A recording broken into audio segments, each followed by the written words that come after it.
नवविधा भक्ती. भक्तींचे विविध प्रकार, त्यालाच नवविधा भक्ती असे म्हणतात.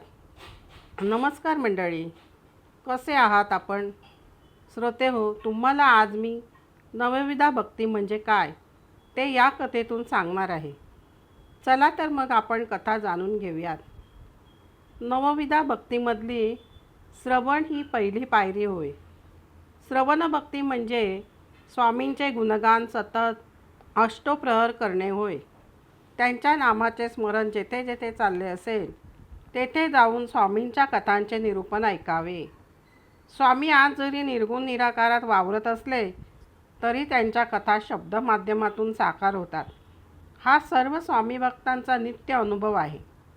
कर्म मार्ग, उपासना मार्ग, ज्ञान मार्ग आणि सिद्धांत मार्ग, योग मार्ग व अध्यात्म मार्ग आपण करायचा असतो.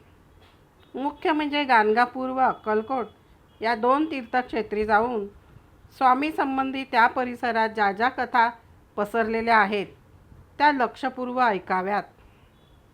स्वामींचे मठ सर्वत्र आहेत, तेथे जाऊन आपला माथा टेकवावा. स्वामींना ऐकू येते का ते पाहावे. खऱ्या भक्ताला नक्कीच याची प्रचिती येते. स्वामींचे मंत्र प्रथम नीट श्रवण करून उच्चार नीट समजून मग खड्या आवाजात ते म्हणावे. अशी आहे नवविधा भक्तीची पहिली पायरी म्हणजे श्रवण.